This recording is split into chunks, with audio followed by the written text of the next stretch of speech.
Mic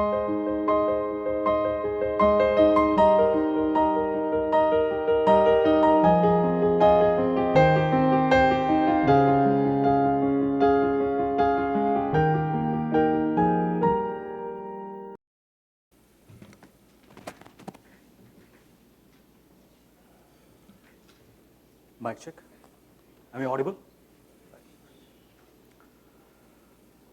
So a very good morning and a warm welcome, ladies and gentlemen. My name is Shankar Arun. I head the India business unit for a clinical research company by the name of Chiltern. We are a global multinational firm with presence in more than 50 countries across the globe. And we are headquartered in the US. In India, a lot of work that we do is actually in the field of analytics, specifically to the pharma customers. And that's what we're going to be discussing today. So the topic is related to a field which is very important, kind of a far cry from what we have noticed or probably what you would have witnessed over the last day and a half. It's a field which is very important because it touches human lives. It's a field which is very prominent because of the fact that it is very instrumental in enhancing our quality of living, right? So a field which is, again, very, it's always relentlessly pursuing cutting-edge research in solving problems related to diseases, right? So I'm talking about the field of medical research with a specific focus on clinical development, right? So analytics has been playing a lot of role in this particular field. And the reason why we have this presentation is what more we can actually take or tap from analytics perspective, because this is one field which is not really utilized the value of cutting-edge technology. For example, the tools like analytics. And that's where the opportunity lies, and that's the takeaway that I believe you all can have after this particular session, right? So the session is very simple. Talking about pharma and clinical development can be a little boring and dry, so I'm trying to make it as interesting as possible by giving you liberal dosages of the two C's that are normally the favorites in India.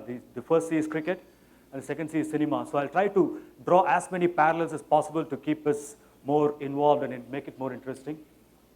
A little bit about the pharma and the clinical research industry, because pharma industry typically is a little bit like North Korea, right? I mean, nobody knows what's happening inside, but there's a lot happening inside. So people are curious to know what's happening, but nobody knows. So I wanted to touch upon some of the critical things that happen in the pharma companies, and then actually I'll take you to the clinical research and the analytics, the role it plays in that particular industry, right? So let's start with the trivia. A quick question on something. I mean, any guesses for what would be significant behind these dates? These dates, as to what is so significant about these dates. Any guesses for that? It's a little tough without giving a clue, so I'll give the first clue behind it. It's all connected to the movie industry, the cinema industry. What do you think about it? I mean, July 22nd can probably throw some light into it. Something happened on July 22nd, which caught us, especially the southern film movie industry world, by surprise. July 22nd. A Rajnikant movie got released. Kabali was released. A lot of fanfare, a lot of expectations. There's so much that happened, right?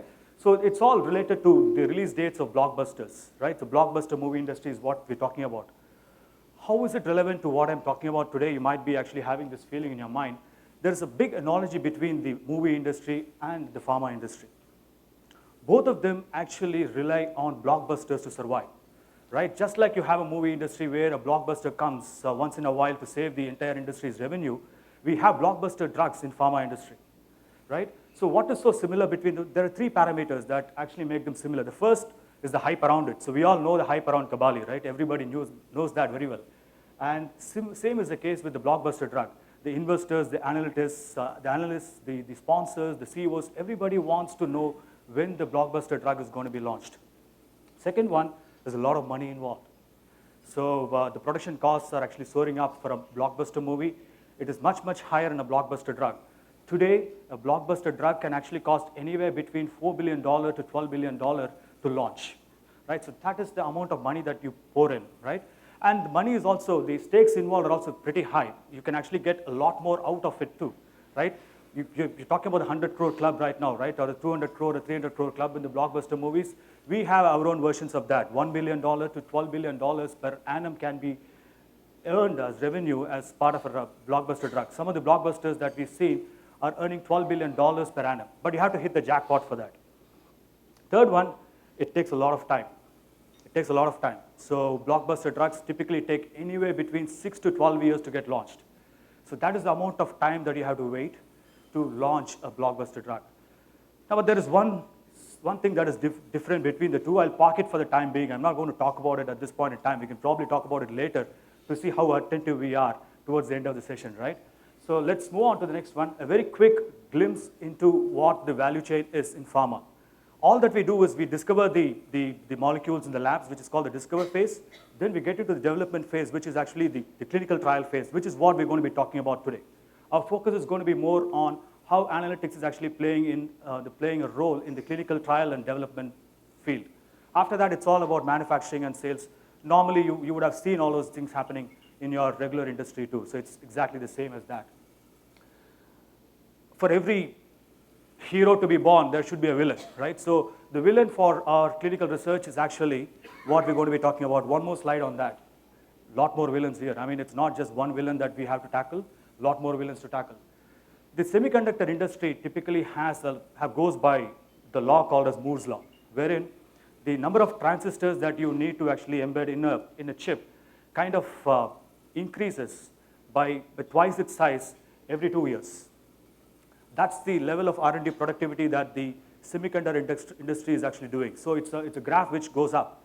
Whereas we have the reverse of that in pharma, which is called as Arun's law. It's just the reverse of that, wherein the pharma productivity is actually coming down once every 9 years. So for every $1 billion spent, the number of molecules that is getting launched is kind of getting halved over every 9 years. So that is a very, very important challenge for us. There's so many reasons why that is happening. I'm not going to get into it, but that is the potential for us. Because of this villain, we have some chances to create new heroes. One of them is what we're talking about today, which is analytics, right? So some numbers as to why the R&D productivity is declining.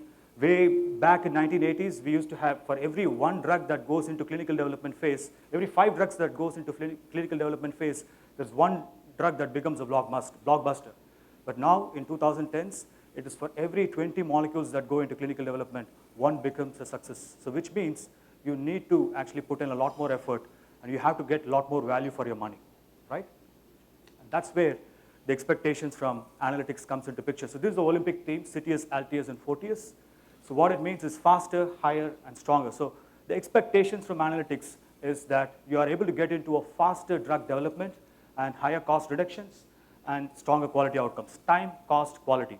That's all it is. That's all we are expecting from analytics. And let's see how they play a very important role in improving the R&D productivity, right?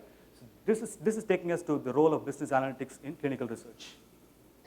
4 main themes. There are many themes that actually are embarking on the analytics journey, but I've taken the ones which are very, very prominent. The first one is the study life cycle, which is what we'll be talking about.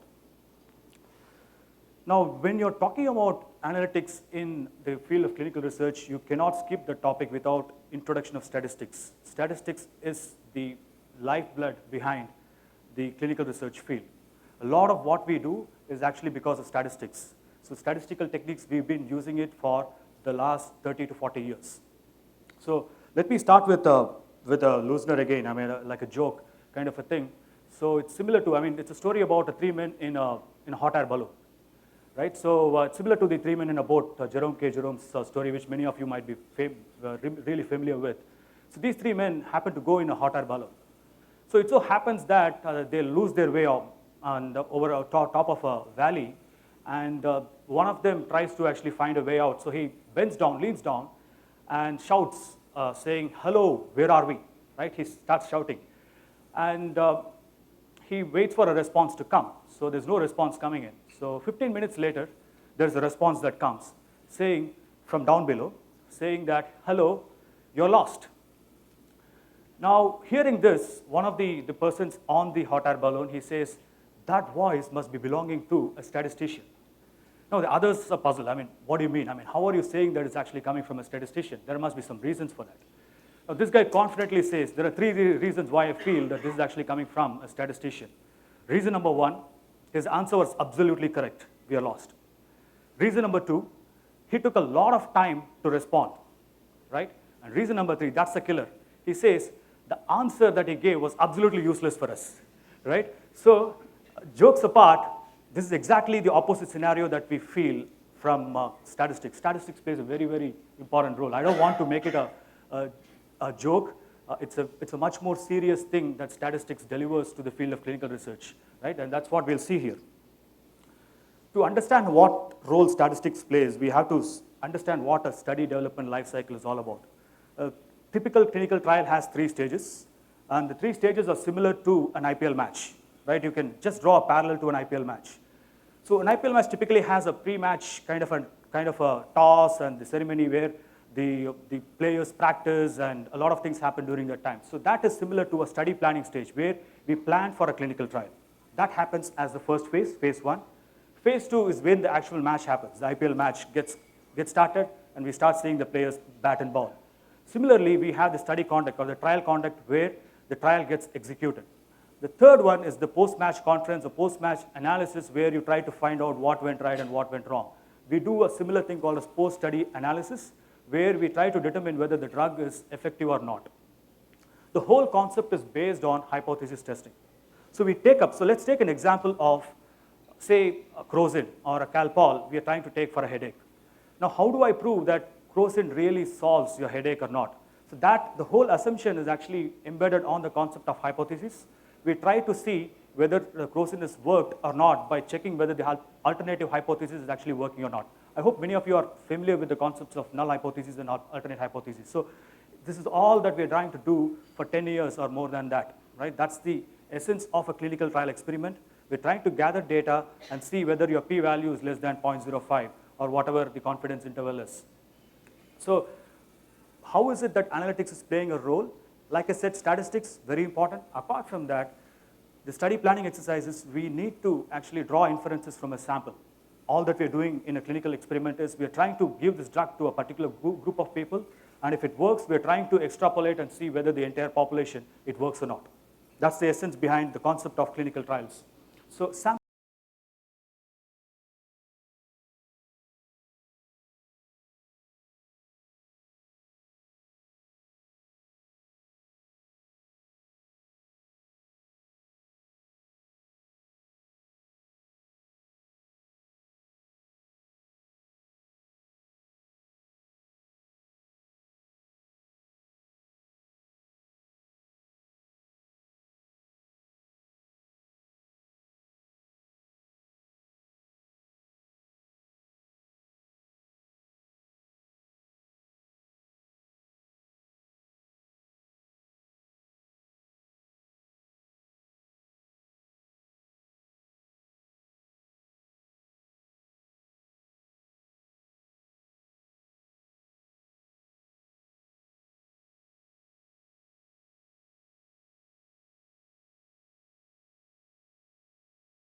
the entire population, it works or not. That's the essence behind the concept of clinical trials. So sample size determination, we use statistical techniques for that. Experimental design, whether we need to go for a parallel design, crossover, quite a lot of terminologies which I'm not getting into at this point in time. A lot of things are actually happening through statistics at this stage. Study conduct, right now the state is that we are actually using a lot of visual analytics, and that's where I feel that there is a lot of opportunities for people from outside to come in and start performing a lot of activities which this field is not ready yet. So visual analytics is highly prevalent. There's a lot of usage of Spotfire and Tableau and all that. But if you talk about predictive and prescriptive, we're still not there. And people are still talking about a lot of models and things to come up on those areas, but we're still not there. We'll see how those models can work in the subsequent slides.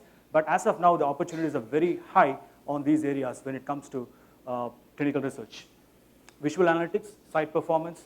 The most important is the post-study analysis. Like I said, I mean, we use a lot of tests like Wilcoxon or one sample test or two sample tests, a lot of statistical tests to figure out whether the drug is really working or not. So for that to happen, we use the post-study analysis. So based on the p-value or the data that you're getting out of the experiment, we try to infer, and these inferences are actually submitted to the regulatory bodies who approve your molecules to be marketed, and hence you can start earning your revenue. That's the whole concept, and this is the role, very, very important role, because without statistics saying yes or no, we will not be able to move ahead and launch a drug or molecule into the market. That's the essence that we're talking about from study lifecycle perspective. The second one is something which is very, very important, a tool or a concept which is gaining a lot of popularity, which is where predictive analytics can actually play a very important role in future. That's what is called as risk-based monitoring. Again, this concept is also a little complicated, but just to explain it a little better for you, I'm just taking out a story of Lord Narada and Lord Vishnu. So it so happens that once Lord Narada is actually peeved with Vishnu, and he goes out and tells him as to why Garuda is actually getting a lot more prominence than Narada. He asks these questions to him, and Vishnu, before he could even answer, there's a loud sound or a crashing sound that happens outside the abode where Vishnu is staying. Now, Vishnu asks Narada to go and find out what is the reason why there's a loud crashing noise outside. So just go and find out what it is all about.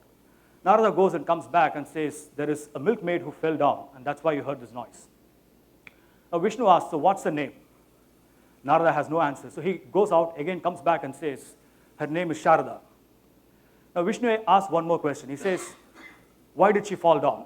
Now, Narada says, so sorry, I mean, you didn't ask this question before, but again, I'll still go and ask. He was really frustrated. He goes out, comes back and says, this lady was actually carrying 2 pots of milk to the market, and on the way, she saw a snake, and startled by that, she fell down and broke one of the pots. Vishnu is not finished yet, so he asks one more question. He says, now go find out if I can buy the other pot of milk, and if so, what will be the cost of it? Narada goes ballistic. He's like really, really, I mean, angry with and upset with him. And at the same time, Garuda arrives in the scene. Now Vishnu says, okay, relax, Narada, don't worry. I'll send Garuda out to find out what really happened. Now Vishnu asks Garuda to go and find out. Now Garuda goes, comes back after a brief while, and he says, my lord, there is a milkmaid by the name of Sharada who happened to go to the market to sell 2 pots of milk. And on the way, she saw a snake, and she, startled by that, she fell down and she broke one of the pots.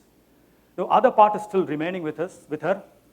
And since you are a god and you are married to the goddess of wealth, Lakshmi, she hopes to sell it to you for 4 gold coins to make a handsome profit. Now that's the message in one shot which Garuda gave.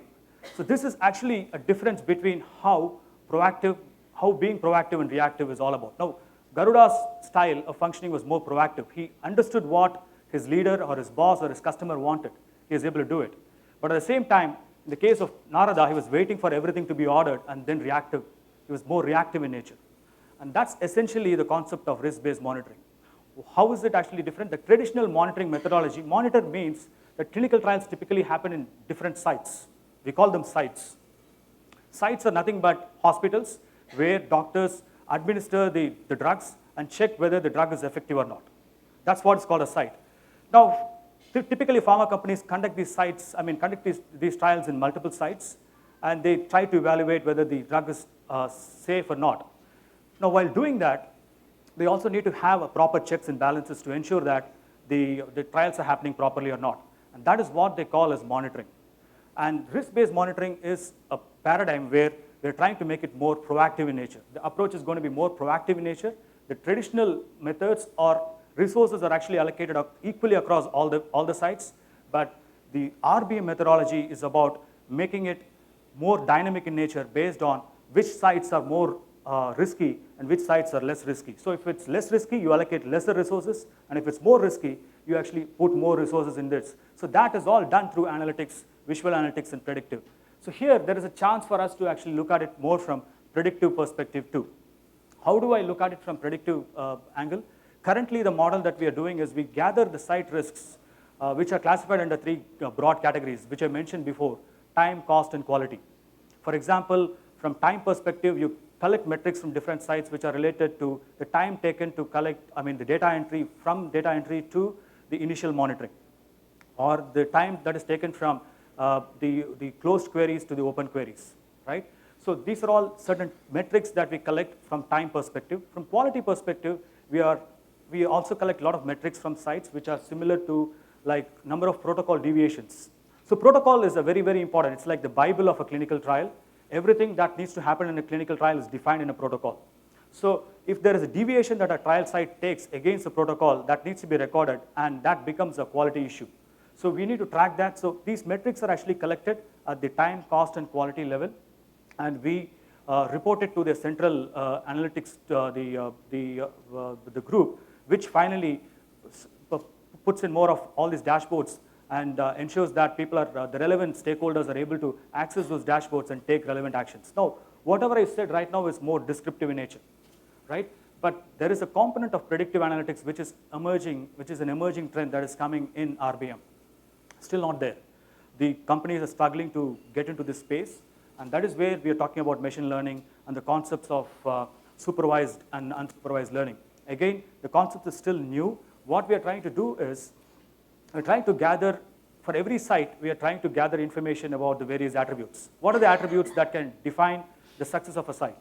We are trying to do regressive analysis to figure out what are the different types of components that determine whether the site is successful or not, whether it's making a site high risk or low risk. So depending on these attributes, we collect this data and put that into a machine learning algorithm. And the expectation is that tomorrow I start a new clinical trial and I'm in search of a site, I can actually get those sites attribute and feed that into a tree diagram kind of an approach and try to figure out whether try to predict whether my site is actually going to be high risk or low risk based on the data that is already there in the machine learning algorithm. And that's exactly what we're talking about here, wherein the various components are the protocol deviations, the site person, the personnel, the competency of the doctors who actually man those sites. All those things are fed in as parameters into this algorithm. And once we are able to get this data much more comprehensive in nature, we will be able to run the tree diagrams to evaluate which site will click and which site will not. That is one way of looking at predictive analytics from RBM perspective, right? So this is with respect to what we've spoken about is monitoring, and this is with respect to safety signal detection. So I mentioned a lot about quality. So quality is probably the most essential element of a clinical trial. So whenever I talk about quality, we use this component called as safety. Safety is nothing but the adverse event. So I was giving the example of crocin, right? You take crocin for headache and you land up getting a stomachache, that becomes an adverse reaction. That is not your intended purpose, but you land up getting something else which you should not be getting. That becomes a safety event. The pharma companies are expected to monitor and survey these safety events and continuously report it to the regulatory bodies. If they do not and they encounter a serious problem, they are in for heavy penalties, and they will probably be forced to actually pull the market out of, the product out of the market. Such is the impact that it can have. So safety surveillance is a very prominent thing. Sherlock Holmes, again, my favorite comic hero. The reason why I put this thing is the fact that he's talking about not to theorize before one has data. So it should not be like you should twist. I mean, we should not be twisting the facts to suit the theory. Rather, it should be the other way around. The theories need to be suiting the facts, which is kind of similar to the traditional stochastic or probabilistic models versus the machine learning models, wherein you're trying to actually fit a model to a data when it comes to machine learning algorithm, whereas the other way around, the traditional things where you're trying to actually fit the data to the model, which means you have to make a lot of assumptions, which can probably go awry, right? So that is the reason why I have it. Scandal in Bohemia, any ideas? What is the specialty of Scandal in Bohemia? Scandal in Bohemia was the novel where Sherlock Holmes was outwitted by a lady. So he normally doesn't accept that he can actually be outwitted or outsmarted by a lady. But here there's a lady named Irene Adler who comes in and surprises him and outsmarts Sherlock Holmes. So that's the relevance behind that.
you.